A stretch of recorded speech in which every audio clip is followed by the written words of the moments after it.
त्रावणकोर, सबसे निचला राज्य क्या हो गया? त्रावणकोर। पहले यहाँ त्रावणकोर का राजा था। सबसे घटिया चीज यहाँ की क्या थी पता है? त्रावणकोर में दलित महिलाओं को स्तन ढकने की इजाजत नहीं थी, उन्हें निर्वस्त्र रहना पड़ता था। और अगर कोई दलित महिला वस्त्र धारण करना चाहती है तो वो बड़े जाति वालों को टैक्स देगी, जिसे मूला कर्म कहा गया। क्या कहा गया? मूला कर्म। अगर वो पैसा नहीं देगी ना तो उसे शरीर पे कपड़े रखने के अधिकार नहीं है। समझ में आया? अब कहते हैं हम लोग कि अंग्रेजों ने कहा था फूट डालो और शासन करो। ये अंग्रेज नियम बनाए थे सब। अंग्रेजों ने आए, इतना मार मारा सब अंग्रेज सब कि चोटा कहीं का मूला कर्म लेगा, मूला कर्म लेगा। इसीलिए उस समय की जो निचले तबके के लोग थे उन्हें लगता था कि अंग्रेज तो कम ही सता रहे हैं, अंग्रेज तो कम ही सता रहे हैं। यही कारण था जब भीमा कोरेगांव का युद्ध हुआ था ना, महज 500 महार दलित सैनिकों ने मराठों की 25,000 फौज को सुबह 10 बजे से युद्ध हुआ, शाम 5 बजे तक हरा के खत्म कर दिया। एक दिन में हरा दिया, महज 500। क्योंकि वो युद्ध नहीं लड़ रहे थे, अपने अपमान का बदला भी ले रहे थे वहां पर। बताओ ये त्रावणकोर में ये घटना कितनी खराब है यहाँ पर। और हमारे यहाँ बड़ी बड़ी बात बोलेगा सब यहाँ, समझ में आ रहा है?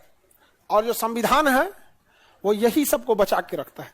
जिस दिन देश धार्मिक हाथों में चला जाएगा ये चीजें फिर से होने लगेंगी, क्योंकि धर्म सबसे पहले नासेगा तो छोटे लोगों को और महिलाओं को सबसे पहला टारगेट होता है। धर्म धार्मिक देखा हमेशा इसके ऊपर लगा। अब ईरान में एक महिला का बाल दिख गया तो उसको फांसी दे दिया सब। ये क्या बेवकूफी है? बस बाल की वजह से क्या आपको बाल ढक के रखना है, फांसी। तो धर्म के हाथ में जब देश जाएगा ना, सबसे ज्यादा लॉस होगा छोटी जाति वालों को और महिलाओं को। समझ में आ गया? लेकिन जब देश धार्मिक हाथों में जा रहा होता है तो महिलाओं को कोई चिंता नहीं होती इस बात की। समझ में आ गया? और धार्मिक हाथों में ले जाने का जो पताका लेके घूमते हैं, सबसे आगे लेके घूमते हैं ये छोटी जाति के लोग।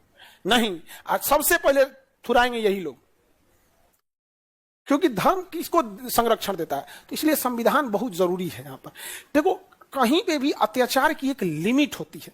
ये तो एकदम लिमिट क्रॉस करने वाला निचतई है यहां पर। समझ में आ गया कि नहीं? तो वहां एक महिला थी, अब हमको एग्जैक्ट नाम नहीं याद आ रहा है, तो मालिनी की क्या नाम था उस महिला की, नलिनी नाम की क्या नाम था, अब एग्जैक्ट हमको ध्यान नहीं आ रहा है। उसके घर पे जब बड़े जाति वाले लोग आए टैक्स मांगने के लिए, तो उसने गणासी से लेकर, जिससे नारियल नहीं काटा जाता है, उससे अपना दोनों स्तन काट दी और कही कि टैक्स नहीं, जीवन लेके जाओ। मर गई वहां पर। और जब उसकी चिता को जलाया जा रहा था ना, तो उसका पति देखा ना तो उसको रहा नहीं गया, वो भी जिंदा कूद गया उस चिता में। और वो पहला पुरुष सती था।